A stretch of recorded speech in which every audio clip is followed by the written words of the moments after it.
Aarav. रिवॉन for revenge एक काल्पनिक कथा है। इस कहानी में प्रस्तुत सभी पात्र, घटनाएं और स्थान पूरी तरह से लेखक की कल्पना का परिणाम है, किसी भी वास्तविक घटना, व्यक्ति, जाति, संस्कृति या समाज से जुड़ी हुई नहीं है। इस कहानी का उद्देश्य केवल मनोरंजन और शिक्षा है। हम किसी भी प्रकार की धार्मिक, सांस्कृतिक या सामाजिक भावनाओं को ठेस पहुंचाने का उद्देश्य नहीं रखते हैं। यदि किसी श्रोता को इस कहानी में कोई अंश अनुचित या असंगत प्रतीत हो, तो कृपया इसे काल्पनिक और मनोरंजन के रूप में ले। इस कहानी का श्रेय पूरी तरह से लेखक को जाता है। कहानी प्रस्तुति में हमारा एक भी श्रेय नहीं है, हम बस कहानी को आवाज देते हैं। अब आगे। नस्क धनपाल और बिक्रम राज दोनों ने राहत की सांस ली और दांव फल के ठीक रहने पर खुशी मनाई। हालांकि बहुत जल्द ही उनके चेहरों के भाव बदल गए। हल्की सी पीली रोशनी की किरणें ऊपर उठीं और पूरे गुंबद को तेजी से भर दिया। धमाका! एक हल्के पीले रंग का प्रकाश गुब्बार अचानक संघनित होकर बना, जो सीधे स्वर्ग झलक देवता क्षेत्र के एक बुजुर्ग पर जा गिरा। उस बुजुर्ग ने एक तीखी चीख मारी और वो सीधे उड़ गया। उसके बाद उसका पूरा शरीर आग के गोले में बदल गया और जलने लगा। इस दृश्य को देखकर सभी के पसीने छूट गए। सब लोग स्थिर खड़े रहो और हिलो मत। इस कमबख्त आदमी ने भव्य व्यू रचना ट्रिगर कर दी है। अभी हम सब इस भव्य व्यू रचना में गिर गए हैं। बिक्रम राज ने घृणा से दांत पीसते हुए कहा। यह भव्य व्यू रचना बहुत ही भयानक थी। एक स्वर्ग झलक क्षेत्र का बुजुर्ग कुछ ही सांसों तक टिक पाया और उड़ती हुई राख के बादल में बदल गया। आरव ने यह दृश्य देखा और ठंडी मुस्कान के साथ कहा, क्या तुम्हें लगता है कि अगर तुम हिलोगे नहीं तो ठीक हो रहोगे? उसकी आवाज अभी धीमी भी नहीं हुई थी कि अचानक एक और प्रकाश का गोला संघनित होकर बना और एक बार फिर दूसरे स्वर्ग झलक क्षेत्र के बुजुर्ग की ओर गरजता हुआ गिरा। एपिसोड 1443 अच्छी तरह पहुंच में। परिणाम ने जरा भी आश्चर्य नहीं दिया। वो बुजुर्ग भी इसी तरह जलकर राख हो गया। छी! एक और आग का गोला संघनित होकर बना। बस इस बार निशाना एक ग्रोटो प्रोफाउंड मार्शल आर्टिस्ट था, जो आरव के बगल में था। यह दृश्य देखकर नस्क धनपाल के चेहरे पर एक अजीब सी खुशी झलक रही थी। हालांकि ये आग का गोला आरव को निशाना नहीं बना रहा था ताकि उनके पक्ष को भारी नुकसान पहुंचाया जा सके, फिर भी वो खुश था। क्या तुम बेवजह कुछ नहीं कर रहे थे? अपने ही लोगों को बर्बाद कर दिया, है ना? आग के गोले को पास आते देख वो ग्रोटो प्रोफाउंड मार्शल आर्टिस्ट तुरंत पसीने से लथपथ हो गया। वो बस उड़ान भरकर भागने ही वाला था कि उसके कान के पास एक आवाज सुनाई दी। विरोध मत करो, मैं तुम्हें सुरक्षित जगह पहुंचा दूंगा। ये आवाज मानो किसी स्वर्गीय धुन की तरह थी, अतुलनीय रूप से अद्भुत। उसने अपनी आंखों के सामने बस एक धुंधलापन महसूस किया और एक आकृति उसे पहले ही खींचकर पीली रोशनी में ले गई। आरव की इस हरकत से मानो उसने किसी बारूदी सुरंग पर पैर रख दिया हो, जिससे और भी आग के गोले अपनी पूंछों पर पीछे पीछे आने लगे। अगर तुम मुसीबत की तलाश में न होते तो तुम मरते नहीं। आरव, देखते हैं तुम कैसे बचते हो। नस्क धनपाल उत्साह से हंसते हुए बोला। लेकिन आरव ने इस पर ध्यान नहीं दिया। उस व्यक्ति को लेकर टेलीपोर्ट हो गया और सीधे उस आग के गोले में जा गिरा। जब उस ग्रोटो प्रोफाउंड मार्शल आर्टिस्ट ने आग के गोले को अपने गाल से छूते हुए देखा, तो उसके शरीर के सारे रोंगटे खड़े हो गए। उसने बस अपनी जांघों को गीला होते पाया। वो तब तक डरा हुआ था जब तक उसने पेशाब नहीं कर दिया। इस समय सब लोग आरव की हरकत देख रहे थे। चमत्कारी बात यह थी कि जब वो आग के गोलों के बीच आगे पीछे घूम रहा था, तो एक भी आग का गोला उसे छू तक नहीं पाया। नस्क धनपाल की मुस्कान और भी सख्त होती गई, आखिरकार उसके चेहरे पर जम गई। आरव हवा की तरह हिल रहा था, न जाने कितनी मुद्राएं बदल रहा था। अचानक उस ग्रोटो प्रोफाउंड मार्शल आर्टिस्ट को अपनी आंखों के सामने बस एक धुंधलापन महसूस हुआ। सारे आग के गोले बिना किसी निशान के गायब हो गए। यही रुको और हिलना मत, वरना कोई अमर भी तुम्हें नहीं बचा सकता, आरव ने गंभीरता से कहा। हाँ, उस ग्रोटो प्रोफाउंड मार्शल आर्टिस्ट ने यंत्रवत अपना सिर हिलाया। तभी उसे एहसास हुआ। अभी अभी आरव ने उसे चाकू की धार पर नाचते हुए ला दिया। वो स्वाद वाकई लाजवाब था। 4 कदम दूर, 3 कदम और जोड़ दो। आरव के चेतना सागर के भीतर धूलिन उसे तेजी से पैरों की गति समझा रहा था। यह भव्य व्यू अतुलनीय रूप से गहन था। संभवतः इसे दिव्य देवता स्काई तलहटी ने स्वयं व्यवस्थित किया था। ये युआन के वर्तमान क्षेत्र में इसे तोड़ना स्वाभाविक रूप से असंभव था, लेकिन उसके साथ अभी भी धूलिन था विशाल अनुभवों वाला ये वरिष्ठ, जिस क्षण ये भव्य व्यू सक्रिय हुआ, उसने इस व्यू रचना को पहचान लिया। इस व्यू रचना को 8 वीरानों की ज्वाला, भटकती ब्रह्मांड भव्य व्यू रचना कहा जाता था। ये एक 5 सितारा दिव्य दाव भव्य व्यू रचना थी और इसकी शक्ति असीम थी। लेकिन उसके सामने की भव्य व्यू रचना स्पष्ट रूप से अपने शिखर के 10,000वें हिस्से से भी कम थी, वरना आगे के ये लोग बहुत पहले ही विलुप्त हो गए होते। जिस क्षण आरव ने बाकी लोगों को देखा, उसे पता चल गया कि क्या होने वाला है। यह संभवतः दिव्य देवता स्काई तलहटी द्वारा रची गई एक साजिश थी, जो लगातार कमजोर होते जा रहे दांव फल को फिर से भरना चाहती थी, देवता क्षेत्र के शक्तिशाली लोगों के ताजा रक्त से। इसीलिए सभी को यहां लाया गया था। बहुत जल्द आरव अपनी मूल स्थिति में लौट आया, ऋषि को पकड़कर सीधे उड़ गया। उसने वैसा ही किया और व्हाइट नाइट पवित्र महल के सभी लोगों को सुरक्षित स्थान पर भेज दिया।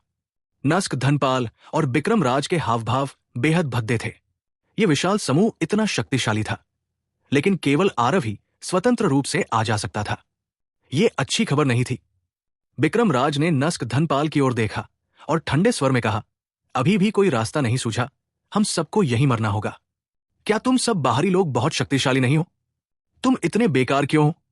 नस्क, धनपाल गुस्से से आग बबूला हो गया और गहरी आवाज में बोला, मैंने तुमसे बहुत पहले ही कहा था, इस बदमाश के पास अनमोल खजाने हैं। इस व्यू रचना का दर्जा बहुत ऊंचा है। अगर इसकी शक्ति में जरा भी कमी ना होती तो हम कब के खत्म हो गए होते। बिक्रम राज ने ठंडी सांस ली और कहा, इससे यह बात नहीं बदलती कि तुम भी बेकार हो। नस्क, धनपाल ने गुस्से से कहा, अगर तुम्हारा कोई काम है तो जल्दी से उस रचना में आओ और मुझे दिखाओ। दोनों लोग अभी बहस कर ही रहे थे कि 2 आग के गोले उनकी ओर उड़े। दोनों लोगों के हावभाव बदल गए और वे एक साथ बेशर्मी से हमला करने लगे। धमाका धमाका। वे दोनों आग के गोले तो सीधे ही नष्ट हो गए। हालांकि उनके चेहरों पर जरा भी खुशी के भाव नहीं थे, क्योंकि इस तरह के हमले में बहुत ज्यादा दिव्य तत्व की खपत होती थी। वे 1-2 को रोक सकते थे, लेकिन एक बार महासंग्रह सक्रिय हो जाने पर वो रुकता ही नहीं था। वे कितनों को रोक सकते थे? अरे, ताकत तो बहुत अच्छी है। दाव फल वापस लेने के बाद मैं आकर तुम लोगों से फिर हिसाब बराबर करूंगा। आरव ने यह दृश्य देखा और ठंडी हंसी के साथ कहा। बात खत्म करते ही उसकी आकृति हिल गई और सचमुच दाव फल की दिशा में बढ़ गई। नस्क, धनपाल का पूरा शरीर कांप उठा। उसकी निगाहें अनिच्छा से भर गई। आरव को धीरे धीरे दाव फल के करीब आते देख नस्क, धनपाल अब और सहन नहीं कर सका। उसके पूरे शरीर की आभा आसमान छू रही थी। आरव के हावभाव बदल गए। वो आश्चर्य से नस्क, धनपाल की ओर देखने लगा। आरव, तुमने मुझे मजबूर किया। आज मैं तुम्हें जरूर मार डालूंगा। दाव फल पाना चाहते हो? सपने देखो। नस्क, धनपाल जोर से चिल्लाया। उसके हाथ में एक और बर्फ के टुकड़े जैसी वस्तु थी। एक शक्तिशाली आध्यात्मिक ऊर्जा का प्रवाह तुरंत पूरे गुंबद में फैल गया। यह 10,000 साल का रहस्यमय क्रिस्टल है। 10,000 साल के रहस्यमय क्रिस्टल का यह छोटा सा टुकड़ा उसके लिए मूल देवता क्षेत्र तक पहुंचने के लिए पर्याप्त है। इस आदमी के हाथ में वास्तव में अभी भी ऐसी चीज थी। धूलिन ने आश्चर्य से कहा। धमाका। नस्क, धनपाल का आभा मंडल पूरी तरह से मुक्त हो गया। एक जबरदस्त दबाव ने तुरंत पूरे स्थान को घेर लिया। वो मूल देवता क्षेत्र में प्रवेश करने वाला था। तलवार दांव को समझने के लिए मैं हमेशा से अपने क्षेत्र को दबा रहा था। आज तुम्हारी खातिर मैं मूल देवता क्षेत्र में प्रवेश करने वाला हूं। तुम इस पर गर्व कर सकते हो। नस्क, धनपाल ने अशुभ हंसी हंसते हुए 10,000 वर्षीय रहस्यमय क्रिस्टल को एक ही बार में निगल लिया। आरव के चेहरे के भाव बदल गए। उसके पैरों की गति तेज हो गई और वो दांव फल की ओर तेजी से बढ़ रहा था। नस्क, धनपाल का आभा मंडल पागलपन की हद तक ऊपर उठ रहा था। आखिरकार उसने अपनी चाल चली और सीधे भव्य व्यू में कदम रख दिया। फुफकार। एक आग का गोला सीधे नस्क, धनपाल की ओर बढ़ा। नस्क, धनपाल ने देखा तक नहीं। एक तलवार सीधे बाहर निकल आई। धमाका। वो अग्निगुच्छ सीधे नष्ट हो गया। 10,000 वर्षीय रहस्यमय क्रिस्टल की सहायता से नस्क, धनपाल को अपने शरीर में दिव्य सार के भस्म होने की जरा भी परवाह नहीं थी। दरअसल नस्क, धनपाल की प्रतिभा से वो बहुत पहले ही मूल देवता क्षेत्र में प्रवेश कर सकता था। इन कुछ वर्षों में वो तलवार समाधि में तलवार दांव को समझने के लिए लगातार दमन कर रहा था और प्रवेश नहीं कर रहा था। जैसा कि कहावत है, घने संचय फूट पड़ते हैं। अब उसका मूल देवता क्षेत्र में प्रवेश करना लगभग बिना किसी अतिरिक्त प्रयास के हो जाना था। नस्क धनपाल जैसी प्रतिभा के लिए इस तरह की चीजों को पार करना बहुत आसान था। विक्रम राज के चेहरे पर एक स्पष्ट बदलाव दिखाई दे रहा था, जो बगल से देख रहा था। उसे आखिरकार अपने और नस्क धनपाल, जो इस तरह के परीक्षार्थी थे, के बीच की असमानता का एहसास हुआ। उसने मूल देवता क्षेत्र में प्रवेश करने के लिए पूरे 50,000 साल का समय लगाया था, लेकिन वो इतनी आसानी से आगे बढ़ गया। धमाक, धमाक, धमाक। नस्क धनपाल ने हवा की तरह अपनी तलवार खींची और उस विशाल सेना में जमा हुए सभी अग्निगोलों को नष्ट कर दिया। आरव के कदम गोल गोल घूम रहे थे, जबकि नस्क धनपाल दाव फल की दिशा में सीधे आगे बढ़ रहा था। बहुत जल्द नस्क धनपाल आरव के सामने दौड़ पड़ा। जब विक्रम राज ने उन दो लोगों को दाव फल छीनते देखा तो वो खुद को और रोक नहीं पाए। धिक्कार है, सब कुछ दाव पर लगा दो। विक्रम राज ने दांत पीस लिए। एक आकृति तेजी से उड़ी और दाव फल की ओर दौड़ पड़ी। 3 आकृतियां उस विशाल घेरे की परतों को तोड़ती हुई आगे बढ़ी। सभी दाव फल पाने वाले पहले व्यक्ति बनना चाहते थे। हालांकि जैसे जैसे वे दाव फल के और करीब पहुंचते गए, उनके चारों ओर आग के गोले भी बढ़ते गए और उनकी शक्ति और भी भयावह होती गई। इस समय निस्संदेह नस्क धनपाल की शक्तिशाली शक्ति पूरी तरह से प्रदर्शित हो रही थी। उनकी आभा अभी भी बिना रुके बढ़ रही थी और मूल देवता क्षेत्र के अंतिम के निकट पहुंच चुकी थी। नस्क धनपाल के चेहरे पर खुशी थी। दाव फल पहले से ही उनकी पहुंच में था। एपिसोड 1444 क्षितिज के अंत में दूर। आरव, तुम आखिरकार मेरे हाथों मरोगे। दाव फल मेरा है, नस्क धनपाल का। ऐसा लग रहा था जैसे वो दाव फल पाने ही वाला हो। नस्क धनपाल अतुलनीय रूप से उत्साहित हो गया। हालांकि उसके चारों ओर आग के गोले बढ़ते ही जा रहे थे, जिससे उसके लिए आगे बढ़ना भी मुश्किल हो रहा था। 10,000 वर्षीय रहस्यमय क्रिस्टल की आध्यात्मिक ऊर्जा वास्तव में असाधारण रूप से शक्तिशाली थी। नस्क धनपाल का आभा मंडल अभी भी पागलपन की हद तक बढ़ रहा था। आह! नस्क धनपाल जोर से चिल्लाया। उसका आभा मंडल एक ही बार में चरम पर पहुंच गया। मूल देवता की शक्तियों का दबाव तुरंत फैल गया। नस्क धनपाल की निगाहें तेज हो गई। उसके हाथ में लंबी तलवार सांप की तरह फुफकार रही थी, जो बिजली की तरह आसपास के आग के गोलों की ओर बढ़ रही थी। पुहवार्क! भले ही वो मूल देवता क्षेत्र तक पहुंच गया हो, फिर भी इन शक्तिशाली आग के गोलों ने नस्क धनपाल के आंतरिक अंगों को घायल कर दिया। नस्क धनपाल ने जख्मों को बलपूर्वक दबाया और आगे बढ़ता रहा। आग के गोले और भी सघन होते गए, लगभग नस्क धनपाल के पूरे शरीर को डुबोते हुए। लेकिन नस्क धनपाल आगे बढ़ने के बाद बहुत शक्तिशाली था। हालांकि वो धीरे धीरे आगे बढ़ रहा था, लेकिन बहुत स्थिर था। हालांकि समय बीतने के साथ साथ नस्क धनपाल की चोटें भी भारी होती गई। दूसरी ओर विक्रम राज की गति स्पष्ट रूप से बहुत धीमी हो गई थी।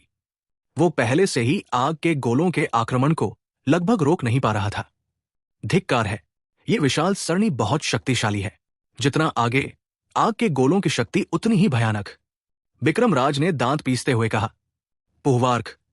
नस्क धनपाल चलते चलते रास्ते में खून उगल रहा था और आखिरकार दांव फल के सामने पहुंच गया। स्वर्गीय दांव की पवित्र आभा ने उसे सीधे टक्कर मारी, जिससे नस्क धनपाल लगभग स्वर्ग की ओर बढ़ने ही वाला था। फुस, फुस, फुस! नस्क धनपाल ने हवा की तरह अपनी तलवार खींची और पास में ही कई आग के गोले गिरा दिए। बायां हाथ बिजली की तरह दांव फल की ओर झपटा। उसके हाथों के ठीक सामने नस्क धनपाल का दिल लगभग उछल कर गले तक आ गया। ये एक दांव फल था। जब तक वो इसे निगलता, दिव्य देवता क्षेत्र में प्रवेश करने का दिन बस आने ही वाला था। ऐसे में वो हेवनस्पेन जगत में भी एक क्षेत्र का महाशक्तिशाली व्यक्ति बन जाएगा। जब राजपुर नगर स्वामी उसे देखते तो उन्हें भी आदरपूर्वक उसे महामहिम कहना पड़ता। हेवनस्पेन जगत में दांव फल बहुत डरा हुआ, बहुत कीमती। जो कोई भी उन्हें देखता वह भी भावुक हो जाता। अब तुम मेरे हो। नस्क धनपाल के मुंह से खून निकला, लेकिन उसके चेहरे पर एक आनंदमय मुस्कान थी। स्वूशी! ठीक इसी क्षण नस्क धनपाल को अपनी आंखों के सामने बस एक धुंधलापन महसूस हुआ। एक परछाई उसके सामने से गुजर गई। दांव फल गायब हो गया। इसी क्षण नस्क धनपाल सीधे स्वर्ग से नर्क में गिर पड़ा। वो दांव फल जो स्पष्ट रूप से पहुंच में था, वास्तव में किसी ने छीन लिया था। एक क्षण पहले पास में, लेकिन एक क्षण बाद क्षितिज के अंत में बहुत दूर। अभी अभी जो परछाई बनी थी वो अकल्पनीय रूप से तेज थी। नस्क धनपाल भी उसकी गति को नहीं समझ पाया। इसके अलावा वो बहुत अचानक प्रकट हुआ। नस्क धनपाल बिल्कुल भी प्रतिक्रिया नहीं दे सका। इतनी तेज रफ्तार। अभी क्या हुआ पता नहीं। मेरी नजरें हमेशा से बड़े बुजुर्ग पर ही टिकी थी। फिर वो अचानक गायब हो गए।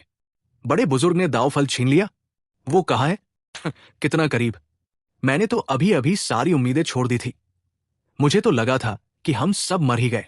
ये पुष्टि करते हुए कि नस्क धनपाल को दांव फल नहीं मिला, व्हाइट नाइट पवित्र पैलेस के पक्ष के सभी लोग मुस्कुरा उठे। अभी अभी उनके दिल उछल पड़े थे और उन्होंने सोचा भी था कि दांव फल नस्क धनपाल के हाथों में जरूर पड़ जाएगा। उसे उम्मीद नहीं थी कि स्थिति इतनी बदल जाएगी और बड़े बुजुर्ग ने उसे छीन लिया। धमाक, धमाक, धमाक। गुंबद के ऊपर की चट्टानी दीवार में अचानक एक तेज विस्फोट की आवाज आई। चांद का पीछा करते हुए आरव की अविश्वसनीय रूप से तेज तलवार ने उसके पीछे आ रहे आग के गोलों को बुझा दिया। इसके बाद आरव ने अपना रूप दिखाया। उसके हाथ में एक फल था। यह बिल्कुल दांव फल था। आरव, मैं तुम्हें मार डालूंगा। हम दोनों एक ही आसमान के नीचे नहीं रह सकते। जैसे ही नस्क धनपाल आग के गोलों से निपट रहा था, वो आरव पर पागलों की तरह दहाड़ने लगा। उसके हाथ में आई एक बत्तख उड़ गई। इस समय नस्क धनपाल के क्रोध की कल्पना की जा सकती थी। उसे समझ नहीं आ रहा था कि आरव अभी इतनी जल्दी कैसे छीन लिया। वह स्पष्ट रूप से अभी भी दांव फल से बहुत दूर था, लेकिन उसने दांव फल को ऐसे छीन लिया जैसे वो टेलीपोर्ट हो गया हो। एक बाघ के जबड़े से भोजन छीनना। सभी ने समय पर प्रतिक्रिया नहीं दी। यह दृश्य बहुत अचानक, बहुत अकल्पनीय था। अब तक सदमे में काफी लोग थे। आरव इस समय फिर से सुरक्षित क्षेत्र में उतरा और नस्क धनपाल से, जिसके हाथ भरे हुए थे, बोला, पहले तुम व्यस्त रहो।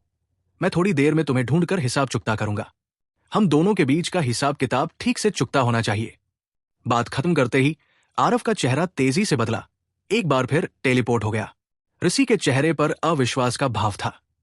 फिर उसने अपना सिर खड़खड़ाते ढोल की तरह हिलाया और बोला, नहीं, बिल्कुल नहीं। इतनी कीमती चीज, गुरु, आपको यह खतरे से बाल बाल बचकर ही मिली है। आप इसे मुझे कैसे दे सकते हैं? थोड़ी देर में आरव ऋषि के पास प्रकट हुआ, उसे दांव फल दिया और कहा, इसे खाओ।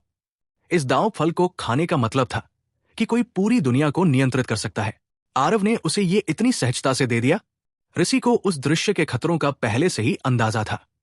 हालांकि वो आरव की गतिविधियों को स्पष्ट रूप से नहीं देख पा रहा था, लेकिन ऊपर से आ रहे तीव्र विस्फोटों से संकेत मिल रहा था कि आरव ने ही निश्चित रूप से उस विशाल व्यू को प्रज्वलित किया था। सभी लोग ऋषि को बेहद ईर्ष्या भरी निगाहों से देख रहे थे। व्हाइट नाइट पवित्र पैलेस के पावर हाउस भी कुछ इसी तरह के थे। इस दांव फल को खाकर कोई भी पूरी दुनिया पर नियंत्रण कर सकता था। ये देवता क्षेत्र पावर हाउस ऋषि अपने जीवन या मृत्यु पर पूर्ण नियंत्रण कर सकते थे। ऐसी चीज कौन नहीं चाहेगा? आरव मंद मंद मुस्कुराए और बोले, ये चीज मेरे लिए बेकार है। मैं इसे किसी भी कीमत पर नहीं खाऊंगा। ऋषि की आंखें चौड़ी हो गई और उन्होंने अविश्वास से कहा, यह बेकार कैसे हो सकती है? अगर आप इसे खा लेते हैं तो आप स्काई फुटहिल छोटी दुनिया को नियंत्रित कर सकते हैं। आरव ने कहा, दुनिया की चीजें, आप कुछ जीतते हैं और कुछ हारते हैं। हालांकि दांव फल अच्छा है, लेकिन जब तक कोई इसे खाता है तब तक उसकी प्रतिभा पूरी तरह से खत्म हो जाएगी। साधना की कठिनाई आम लोगों की तुलना में 1000 गुना, 10,000 गुना ज्यादा हो जाएगी। अगर कोई दुर्घटना न हुई तो वे इस जन्म में भी दिव्य देवता क्षेत्र पर ही रुकेंगे, जब तक कि उन्हें और भी अविश्वसनीय दांव फल न मिल जाए। किसी व्यक्ति का एक जीवन काल में एक दांव फल से टकराना पहले से ही स्वर्ग विरोधी नियति थी। दूसरे दांव फल से टकराने की तो कोई संभावना ही नहीं थी। आरव की महत्वाकांक्षा बहुत बड़ी थी। वो दिव्य देवता क्षेत्र के बारे में बिल्कुल भी नहीं सोचता था। इसलिए यह दांव फल दूसरों के लिए स्वर्ग विरोधी खजाना था, लेकिन उसके लिए यह बेकार था। आरव ने अपनी आवाज नहीं छिपाई। नस्क धनपाल, जो उस समय आग के गोलों से भीषण युद्ध में था, लगभग मुंह में खून उगलने ही वाला था। बेकार है, इन 2 शब्दों का प्रयोग बहुत अच्छा था। दिव्य देवता क्षेत्र हेवनस्पेन दुनिया में भी करोड़ों मार्शल कलाकारों में से केवल एक ही पैदा हो सकता था। यह आदमी वास्तव में बहुत तिरस्कारपूर्ण था। इसलिए तुम्हें भी स्पष्ट रूप से सोचना होगा। अगर तुम इस दांव फल का सेवन कर लोगे तो इस जीवन में दिव्य देवता क्षेत्र को पार नहीं कर पाओगे। बेशक तुम दिव्य देवता क्षेत्र का महत्व नहीं समझ पाओगे। दिव्य देवता क्षेत्र बाहरी दुनिया में भी एक सच्चा शक्ति केंद्र माना जा सकता है। आरव ने शांत भाव से कहा। बगल में ओमबीर की सांसें बहुत पहले ही बहुत तेज हो गई थी। ऋषि को अभी भी अचंभित देखकर वो खुद को रोक नहीं पाया और बोला, मूर्ख लड़के, तुम अब भी किसका इंतजार कर रहे हो? ये तो महामहिम ने तुम्हें एक बहुत बड़ा सौभाग्य दिया है। क्या तुमने नहीं देखा कि वो घुसपैठिया इस दांव फल को पाने के लिए कितना तरस रहा है? ऋषि अचानक चौंक कर जाग गया। उसकी नजरें आरव पर टिकी रहीं और वो सीधे घुटनों के बल बैठ गया। Dong Dong Dong. ऋषि ने आरव की ओर 3 बार गहरी प्रणाम किया।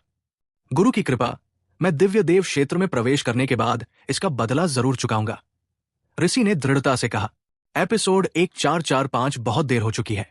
सबकी निगाहों के नीचे ऋषि ने धीरे धीरे दांव फल खाया। सबने अपनी लार निगल ली। ऋषि को उत्सुकता से घूरते रहे। उनकी आंखें ईर्ष्या से भरी थी। ऋषि का पूरा शरीर कांप उठा। उसकी आंखों की रोशनी धीरे धीरे फीकी पड़ गई। एक दूधिया सफेद प्रकाश पर्दा उसे ढक रहा था। ऋषि एक भ्रूण की तरह था जो अपनी मां के शरीर में वापस आ गया था। प्रकाश पर्दे में लिपटा हुआ और सो गया। ग्रेट डैग की एक असीम आभा धीरे धीरे फैल गई। गड़गड़ाहट। पूरा दिव्य खंडहर कांपने लगा और ये गुंबद ढहने लगा। एक के बाद एक मलबा गिरने लगा। चटक चटक चटक। 8 उजाड़ों का ज्वालामय भटकता ब्रह्मांडीय महासमूह सचमुच ढहने लगा। हर जगह बिखरे हुए अग्निगुच्छ धीरे धीरे गायब हो गए। हा, आरव, मैं देखना चाहता हूं कि अब भी तुम्हें कौन बचा सकता है। दबाव तेजी से कम होते देख नस्क धनपाल जोर से हंसा। वो इस महासमूह से इतना परेशान था कि पागल होने ही वाला था। अभी अभी दांव फल छीनने के लिए उसने अपनी चोटों पर चोटें भी जमा कर ली। दूसरी ओर बिक्रमराज उससे भी ज्यादा दुखी था। बिक्रमराज सिर से पांव तक, उसका वर्णन करने के लिए हजारों खाली शब्दों से भरा हुआ यह मुहावरा इस्तेमाल किया जा सकता था। लगभग कोई भी क्षेत्र ऐसा नहीं था जो अच्छी स्थिति में हो। आरव ने बेपरवाही से नस्क धनपाल को देखा और तिरस्कार पूर्वक कहा, तुम्हारी हालत देखकर तुम भी तुम्हें मारना चाहते हो? आरव की तिरस्कार भरी निगाहों ने नस्क धनपाल को गहराई से उत्तेजित कर दिया और वो गुस्से से बोला, मैं सप्त मार्शल गुरुकुल का नंबर 1 जीनियस हूं। एक तुच्छ प्रारंभिक अवस्था में स्वर्गीय दांव बेतहाशा बकवास करने की हिम्मत कैसे कर सकता है? मर जाओ। नस्क धनपाल जोर से चिल्लाया। उसका शरीर बिजली की तरह तेजी से आरव की ओर दौड़ा, लेकिन उसका आभा मंडल पहले से ही उसके शिखर से कहीं कमजोर था। आरव ठंडी हंसी हंसा। उसका शरीर डगमगाया और जहां था वहां से गायब हो गया। धमाका धमाका धमाका। दोनों लोग 2 प्रेत में बदल गए। बिजली की तरह कई राउंड एक दूसरे पर वार किए। बराबरी का मुकाबला। नस्क धनपाल के आंतरिक अंगों को गंभीर चोटें आई। स्वर्गीय दांव के दमन के अलावा उसकी वर्तमान शक्ति पहले से भी बदतर हो गई थी। चंद्रमा का पीछा करते हुए इस चाल ने मनुष्य और तलवार के एकीकरण पर जोर दिया। चींटी के बिल वाले एक ठोस तटबंध को नष्ट कर दिया। गति चरम पर थी। आरव पूरी ताकत से आगे बढ़ा और जो ताकत उसने तुरंत प्रकट की वो नस्क धनपाल से जरा भी कम नहीं थी। इस अजीबोगरीब स्थिति में दोनों लोगों की ताकत वास्तव में एक अजीब संतुलन पर पहुंच गई। दोनों ही अत्यंत शक्तिशाली युद्ध शक्ति वाले लोग थे। ताकत में बराबरी का यह मुकाबला तब तक स्तब्ध करता रहा जब तक कि गुंबद तेजी से ढह नहीं गया और मलबा हर जगह उड़ने लगा। बिक्रमराज, जाओ उस बदमाश छोटा महल स्वामी को मार डालो, वरना जब वो दांव फल को परिष्कृत करेगा तो तुम इतने मरोगे कि तुम्हारे शरीर का मैल भी नहीं बचेगा। भीषण युद्ध में नस्क धनपाल की गर्जना सुनाई दी। आग के गोलों के हमलों में बिक्रमराज पहले से ही अतुलनीय रूप से त्रासद था। उसका दांव आधार पहले ही नष्ट हो चुका था। भले ही उसकी चोटें ठीक हो जाए, लेकिन उसकी ताकत अब एक कदम भी आगे नहीं बढ़ सकती थी। नस्क धनपाल के शब्द उसके कानों में बिजली की गड़गड़ाहट की तरह गूंजे। वो अचानक चौंक कर जाग गया और बिजली की तरह ऋषि की ओर झपटा। हालांकि बिक्रमराज को भी इसी तरह ताकत का भारी नुकसान हुआ था, फिर भी वो अंततः मूल देवता क्षेत्र का एक शक्तिशाली योद्धा था। अपनी ताकत के बल पर देवेश और बाकी लोग सचमुच उसके सामने नहीं टिक सकते थे।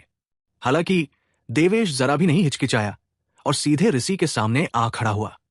उसने पहले से ही निश्चित मृत्यु का संकल्प कर रखा था और उसे बिक्रमराज के हमले को रोकना था। ओमबीर और बाकी सभी बुजुर्ग भी बिक्रमराज के कदमों को रोकने की कोशिश में दौड़ पड़े। बिक्रमराज ने अपने शरीर पर लगी चोटों को नजरअंदाज करते हुए दांत पीस लिए और अपना बचा हुआ सारा दिव्य सार प्रकट कर दिया। ग्रैंड लुओ बोरवोपाम, बिक्रमराज जोर से चिल्लाया। एक भयानक आभा फैल गई, जिससे देवेश और बाकी लोगों के चेहरे अचानक बदल गए। बिक्रमराज की मौजूदा चोटों के कारण अगर वे भागना चाहते तो भाग सकते थे, लेकिन उनके पीछे ऋषि था। महल के स्वामी की मृत्यु तक रक्षा करो, सब लोग मेल से हमला करो, देवेश ने दांत पीसते हुए कहा। हां, सभी पीछे नहीं हटे। सभी ने उस भयानक हथेलिया का सामना करने के लिए तरह तरह के हथेलियां चलाई। बिक्रमराज ठंडी हंसी हंसते हुए बोले, अंधों और लापरवाहों का झुंड, चूंकि तुम सब मौत चाहते हो तो ये दिव्य अधिकारी तुम सबको नर्क भेज देगा। बात खत्म करते हुए बिक्रमराज ने अपनी हथेलियां लगाई। एक भयानक ऊर्जा जिसने आकाश को काला कर दिया और पृथ्वी को ढक लिया, ऋषि की दिशा में फट पड़ी। वो बदमाश अभी तुम्हारे सामने मरने वाला है। क्या तुम बहुत हताश हो? शांत रहो, तुम भी उसके पीछे पीछे नर्क में चले जाओगे। नस्क धनपाल ने जोर से हंसते हुए कहा।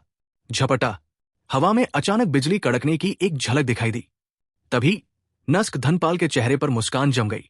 उसने आरव का नामो निशान खो दिया। आरव एक बार फिर उसके सामने से गायब हो गया। नस्क धनपाल के चेहरे के भाव बदल गए और उसने बड़े आश्चर्य से कहा, ये स्वर्गीय थंडर स्विफ्ट तावीज है। धिक्कार है थंडर क्राई पर। ये उसका स्वर्गीय थंडर स्विफ्ट तावीज है। पहले आरव द्वारा दांव फल छीनने का दृश्य बहुत अचानक था। नस्क धनपाल ने समय पर कोई प्रतिक्रिया नहीं कर पाई। अब उसे आखिरकार पता चल गया कि आरव क्यों गायब हो गया। चांद का पीछा करते हुए और स्वर्गीय थंडर स्विफ्ट तावीज। जब आरव ने चांद पीछा नामक ये चाल चलाई तो उसने उसी समय स्वर्गीय थंडर स्विफ्ट तावीज को भी सक्रिय कर दिया। इसे गति की चरम सीमा तक त्वरित कहा जा सकता है। स्वर्गीय थंडर स्विफ्ट तावीज थंडर क्राई का गौरवशाली कार्य था। एक बार चलाए जाने के बाद साधारण ड्रैगन देवता भी उसे पकड़ नहीं पाते थे। हालांकि आरव चांद की पीछा के आधार पर स्थापित स्वर्गीय थंडर स्विफ्ट तावीज की पूरी शक्ति का उपयोग करने में असमर्थ थे। फिर भी स्वर्गीय थंडर स्विफ्ट तावीज के साथ मिलकर उनकी गति मूल देवता क्षेत्र को लगभग टक्कर दे सकती थी। इसके अलावा स्वर्गीय थंडर स्विफ्ट तावीज के संवर्धन के साथ चांद की पूछा इस चाल की शक्ति और भी भयानक हो गई थी। स्विश, नस्क धनपाल शरीर में से गुजरती एक लंबी तलवार की आवाज सुनकर कांप उठा। मूल रूप से प्रभावशाली बिक्रम राज की आंखें धीरे धीरे ढीली पड़ गई। वो भयानक तार का प्रहार भी बिना किसी निशान के गायब हो गया। देवेश और बाकी लोग, जो मानो किसी बड़े दुश्मन का सामना कर रहे थे, अचानक अपने शरीर पर दबाव कम होते महसूस कर रहे थे। फिर उन्होंने बिक्रमराज को अपने सामने कमजोर हालत में गिरते देखा। बिक्रमराज मृत। ये पूरी प्रक्रिया बस एक पल की थी। किसी ने इस पर कोई प्रतिक्रिया नहीं की। जब तक वे इस पर प्रतिक्रिया करते, बिक्रमराज पहले ही मर चुका था। फुस। हालांकि दुस्वप्न अभी भी जारी था। नस्क धनपाल फिर से सिहर उठा। मौत की गंध ने उसे सीधे टक्कर मारी। अपनी ताकत से उसने वास्तव में केवल एक प्रतिबिंब को अपनी ओर आते देखा। खड़खड़ाहट। जल्दबाजी में नस्क धनपाल ने सहज ही एक वार किया। नस्क धनपाल ने केवल एक जबरदस्त बल का संचार महसूस किया। पहले से दबी हुई चोटें अब और नहीं दब पा रही थी। मुंह भर ताजा खून बेतहाशा बह रहा था। उसका शरीर पीछे की ओर उड़ रहा था। अभी खत्म नहीं हुआ। फिर से आरव की ठंडी आवाज किसी मौत को जल्द लाने वाले ताबीज की तरह थी, जो नस्क धनपाल के कानों में गूंज रही थी। नस्क धनपाल ने अपनी खोपड़ी में झुनझुनी महसूस की, लेकिन आरव की यह हरकत बहुत भयानक थी। वो खतरे के प्रति अपनी सहज प्रतिक्रिया पर भरोसा करके ही उसे अभी रोक पाया था। अगली तलवार उसे रोकने का उसे कोई भरोसा नहीं था। स्विश। नस्क धनपाल को अपनी आंखों के सामने बस एक धुंधलापन महसूस हुआ। आरव फिर से आ गया। खटखट। असल में उसने उसे फिर से रोक दिया, जैसे कोई अंधी बिल्ली मरे हुए चूहे से टकरा रही हो। बस इतना था कि इस जबरदस्त बल के आगे नस्क धनपाल के हाथ की तलवार अब और नहीं टिक पाई। उसके हाथ से फिसलकर अंततः मैग्मा में गिर गई। तुम मर गए। आरव के दुस्वप्न जैसे शब्द एक बार फिर नस्क धनपाल के कानों में गूंजे। नस्क धनपाल की पुतलियां सिकुड़ गई और लगभग कांपती हुई आवाज में विनती करने लगा। मैं गलत था आरव, मैं सचमुच गलत था। चलो सुलह कर लेते हैं, बहुत देर हो चुकी है। आरव की आवाज बर्फ की तरह ठंडी थी। जरा भी भाव नहीं था, जो आखिरी बार नस्क धनपाल के कान के पास गूंज रही थी। फफ। दुष्ट सहार तलवार ने आसानी से स्वर्गीय पंख के लचीले कवच को भेद दिया। लंबी तलवार आंतरिक अंगों में घुस गई। एपिसोड 1446 अपनी जान जोखिम में डालना। मैं तैयार नहीं हूं। नस्क धनपाल की आंखें धीरे धीरे ढीली पड़ गई। उनमें गहरी अनिच्छा झलक रही थी। वो 10 लाख वर्षों में राजपुर राजधानी का सबसे प्रतिभाशाली छात्र था। किसी दुर्घटना को छोड़कर वो दिव्य प्रभु लोक में भी प्रवेश कर सकता था। लेकिन एक दिन आरव नाम का एक व्यक्ति प्रकट हुआ और उसका सारा प्रकाश छीन लिया। ये नौसिखिया, जो केवल ग्रोटो प्रोफाउंड लोक था, वास्तव में उसके इस अर्धचरण मूल देवता के प्रकाश को ढक लेता था। कुछ ही समय पहले नस्क धनपाल की नजर में आरव बस एक चींटी थी जिसे आसानी से कुचलकर मारा जा सकता था। एक दिन उसे यह जानकर आश्चर्य हुआ कि यह चींटी अचानक बड़ी हो गई है। इतनी बड़ी हो गई कि उसे धमकाने के लिए काफी थी। इसलिए उसने स्काई फूटिल दुनिया में घुसने में जरा भी संकोच नहीं किया। लेकिन अंतिम परिणाम उसकी मृत्यु के साथ हुआ। उसकी पीढ़ी का एक स्वर्ग का चुना हुआ व्यक्ति यहीं और अभी नष्ट हो गया। इसने पलक झपकते ही 2 शक्तिशाली मूल देवता महाशक्तियों को मार डाला। इस आदमी ने यह कैसे कर दिखाया? बहुत बहुत शक्तिशाली। वो अभी स्वर्ग झलक क्षेत्र के शुरुआती चरण में है। वास्तव में 2 शक्तिशाली मूल देवता महाशक्तियों को जबरदस्ती मौत के घाट उतारने के लिए। देवता क्षेत्र के शक्तिशाली लोगों के लिए लोकों को पार करना मुश्किल है, लेकिन इस आदमी की युद्ध शक्ति कम से कम 2 छोटे लोकों को तो पार कर ही जाती है। बिल्कुल अकल्पनीय। ये आरव बाहरी दुनिया में भी एक अव्वल दर्जे का प्रतिभाशाली व्यक्ति होगा, है ना? सबके चिल्लाने के बीच आरव ने अपनी तलवार रख दी और वही खड़ा रहा। उसकी आंखों में जरा भी दया नहीं थी। धनपाल परिवार ने उसे मौत के घाट उतारने के लिए न जाने कितने हथकंडे अपनाए थे। अगर उसके पास कुछ तुरुप के पत्ते न होते तो वो बहुत पहले ही मर चुका होता, जब तक कि उसके शरीर का मैल भी न बचता। जब पहली बार इस नस्क धनपाल ने उसे देखा तो उसने उसे एक मृत व्यक्ति के रूप में देखाया था। उसे मारकर आरव पर कोई मनोवैज्ञानिक बोझ नहीं पड़ा। धमाका! आसमान से एक विशाल चट्टान का टुकड़ा गिरा जो सीधे उस अकेले द्वीप पर जा गिरा। वो अकेला द्वीप अब और सहन नहीं कर सका। धीरे धीरे नीचे डूब रहा था। अकेले द्वीप पर बिखरे असंख्य दीर्घायु स्वर्गीय आत्मा रत्न वास्तव में नीचे खिसक गए, गिरकर मैग्मा में बिखर गए। वो अभी नस्क धनपाल के साथ एक भीषण युद्ध में था। उसका मन पूरी तरह से व्यस्त होने के कारण उसने इस विशाल चट्टान पर ध्यान ही नहीं दिया। अब उसे बचाने की चाहत में बहुत देर हो चुकी थी। बिना किसी हिचकिचाहट के आरव ने तीसरे स्वर्गीय वज्र तीव्र तावीज का इस्तेमाल किया। उसका शरीर एक प्रतिबिंब में बदल गया और तेजी से नीचे की ओर बढ़ गया। आरव ने अपने शरीर के भीतर सीमा तक तैनाती का आग्रह किया और वास्तव में बाद में चलने के बावजूद पहले पहुंच गया और उस समय गिर रहे असंख्य दीर्घायु स्वर्गीय आत्मा रत्नों को तुरंत पकड़ लिया। आरव बिजली की तरह चला। इस क्षण में उसने 7 से 8 असंख्य दीर्घायु स्वर्गीय आत्मा रत्न एकत्र कर लिए। बाकी वो पहले से ही कुछ भी करने में असमर्थ था। उसकी सीधी दौड़ में कोई रुकावट नहीं थी। अब दिशा बदलने का कोई रास्ता नहीं था। महान बुजुर्ग, जब देवेश और बाकी लोगों ने आरव की आकृति को तीव्र गति से मैग्मा की ओर भागते देखा तो उनमें से हर एक डर के मारे पीला पड़ गया। बस आरव की गति बहुत तेज थी। उनके पास कुछ भी करने का समय नहीं था। धमाका! आरव अत्यंत तेज गति से विश्व दमनकारी स्तंभ से टकराया। विश्व दमनकारी स्तंभ ने जबरदस्त टक्कर के कारण मैग्मा का एक बड़ा बादल उड़ा दिया जो चारों ओर बिखर गया।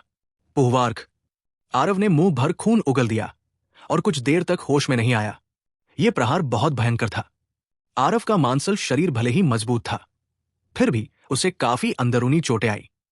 ये उसके खुद के ही किसी शक्तिशाली प्रहार के समान था। अगर दूसरे होते तो वे सीधे ही खुद को मौत के घाट उतार सकते थे। अरे बदमाश, क्या जिंदगी इतनी बेकार है? अगर तुम ऐसे ही खेलते रहे तो देर सवेर एक दिन तुम खुद को मौत के घाट उतार दोगे। उसकी चेतना के सागर में धूलिन की दहाड़ गूंज उठी। आरव की खतरनाक हरकत देखकर वो लगभग पागल ही हो रहा था। अभी अभी हुई इन हरकतों का सिलसिला पलक झपकते ही हो गया। आरव को न सिर्फ असंख्य दीर्घायु स्वर्गीय आत्मा रत्न इकट्ठा करने थे, बल्कि उसे विश्व दमनकारी स्तंभ का भी प्रदर्शन करना था। अगर कोई दुर्घटना हुई और वो मैग्मा में गिर गया तो वो पूरी तरह से खुद को मौत के घाट उतार देगा। मैं ठीक तो हूं ना? असंख्य दीर्घायु स्वर्गीय आत्मा रत्न, मुझे इसे लेना ही होगा, आरव ने मुस्कुराकर कहा। आरव ने संघर्ष करते हुए अपने पैरों पर खड़ा हुआ। अपने शरीर पर लगी चोटों को नजरअंदाज किया और उछल पड़ा। ये जगह ज्यादा देर तक रुकने लायक नहीं है, चले जाओ। आरव ने व्हाइट नाइट पवित्र पैलेस के समूह से कहा। लेकिन पैलेस लॉर्ड का क्या? देवेश ने कहा। वो ठीक हो जाएगा। ऋषि इस जगह पर बाहरी दुनिया से ज्यादा सुरक्षित रहेगी, आरव ने ठंडे स्वर में कहा। गुंबद ढह गया, जिससे ऊपर एक बड़ा सा छेद दिखाई दिया। आरव उछलकर उस छेद की ओर उड़ गया। देवेश और बाकी लोगों के चेहरे बदल गए। वे भी जल्दी से आरव के पीछे पीछे चल पड़े। फुसफुस, फुसफुस, फुसफुस, एक के बाद एक आकृतियां भूमिगत से बाहर निकल आई। लेकिन बटालियन के प्रवेश करने के समय की तुलना में ये आकृतियां कम और बिखरी हुई दिखाई दी। ये सुसान है, वो कमबख्त आदमी, हम उसे भागने नहीं दे सकते। जैसे ही देवेश बाहर आया, उसने देखा कि सुसान पूरी गति से भाग रहा है। जब व्हाइट नाइट पवित्र पैलेस के समूह ने यह दृश्य देखा, तो उनमें से हर कोई उसका पीछा करना चाहता था। पीछा मत करो, आरव ने स्पष्ट स्वर में कहा। देवेश और बाकी लोगों की हरकतें रुक गई और वे हैरानी से बोले, महान एल्डर, सुसान हमारा प्राणघातक शत्रु है, हम उसे कैसे जाने दे? आरव ने शांत भाव से कहा, पहले उसे थोड़ी देर आराम से घूमने दो। जब ऋषि एकांत छोड़ेगा, तो वो स्वाभाविक रूप से जाकर उसकी कुत्ते की जान ले लेगा। अचानक आरव की भौहें तंग गई और उसने गंभीर स्वर में कहा, जल्दी से चले जाओ। सबके दिल ठंडे हो गए, हवा की तरह तेजी से भाग गए। धमाका। सबके जाने के कुछ ही देर बाद जमीन के नीचे से प्रचंड मैग्मा फूट पड़ा और बादलों तक पहुंच गया। वो भयानक तापमान हर कोई 10,000 मील दूर से भी साफ महसूस कर सकता था। मैग्मा एक फव्वारे जैसा था, बेहद शानदार लग रहा था। जब सभी ने यह दृश्य देखा, तो उनके चेहरे बदल गए और उसने कहा, महान एल्डर, ये क्या महल के स्वामी अंदर ठीक होंगे? ये मैग्मा बहुत डरावना था। सभी को चिंता न करने की जरूरत कैसे नहीं हो तो। लेकिन आरव ने शांत भाव से कहा, आराम करो। दांव फल खाकर ऋषि स्वर्गीय दांव है। ये मैग्मा हमारे लिए बहुत खतरनाक है, लेकिन उसे जरा भी नुकसान नहीं पहुंचाएगा। आरव की बातें सुनकर ही सभी को थोड़ी राहत मिली। वे सभी जानते थे कि आरव ऋषि को कोई नुकसान नहीं पहुंचाएगा। चूंकि उसने ऐसा कहा था, तो ये सच ही होगा। अचानक आरव ने अपनी परिधि में एक परिचित आकृति को दूर से भागते हुए देखा। उसकी आकृति हिली और उसका पीछा किया। भाई अजूरपीक, क्या तुम किसी पुराने परिचित को देखकर अलविदा कहे बिना चले जाओगे? आरव ने शांत भाव से कहा। यह व्यक्ति कोई और नहीं, बल्कि दिव्य दूत अजूरपीक ही थे। इस बार बिक्रम राज के साथ 2 दिव्य दूत आए थे, लेकिन दूसरा दिव्य दूत पहले ही विशाल व्यू के अंदर ही नष्ट हो गया था। अजूरपीक का भाग्य अच्छा था, वो केवल भाग्य से बच गया। उसे आरव द्वारा देखे जाने का डर था, इसलिए उसने चुपके से भागने की योजना बनाई। उसे उम्मीद नहीं थी कि आरव इतना सतर्क होगा कि उसे वास्तव में देख लेगा। आरव द्वारा अपना रास्ता रोके जाने पर अजूरपीक के चेहरे पर कुछ भद्दा भाव था। जब उसने कहा, तो ये छोटा भाई आरव है। अजूरपीक की आंखें पहले धुंधली थी। कृपया बुरा न माने, वर्तमान अजूरपीक में अब भी एक दिव्य दूत जैसा अहंकार कैसे था? आरव ने अजय शक्ति का शानदार प्रदर्शन किया। 2 शक्तिशाली मूल देवता शक्तियों को अकेले ही काट डाला और सभी स्वर्ग झलक क्षेत्र शक्तियों के दिलों पर एक अमिट छाप छोड़ दी। दरअसल आरव की वर्तमान स्थिति में यह कहना अभी भी बहुत मुश्किल था कि वो अजूरपीक का मुकाबला कर सकता था या नहीं। लेकिन अजूरपीक को यह नहीं पता था कि आरव के पास केवल 3 स्वर्गीय वज्र स्विफ्ट तावीज थे और वो उन सभी का इस्तेमाल पहले ही कर चुका था। आखिरकार आरव का वर्तमान संचित भय बहुत प्रबल था। हु भाई अजूरपीक, हम सीधे सादे लोग इशारों में नहीं बोलते। तुम्हें स्पष्ट रूप से सोचना होगा। अगर तुम अब उन्हें सूचित करने के लिए आकाश तलहटी दिव्य स्थान पर वापस जाते हो, तो ये स्काई फुटहिल छोटी दुनिया के शासक के साथ दुश्मनी करना है। जब ऋषि दांव फल को परिष्कृत करेगा, तो वो समय होगा जब तुम नष्ट हो जाओगे। तुम्हारा दांव लुप्त हो जाएगा। आरव ने उदास होकर कहा। एपिसोड 1447।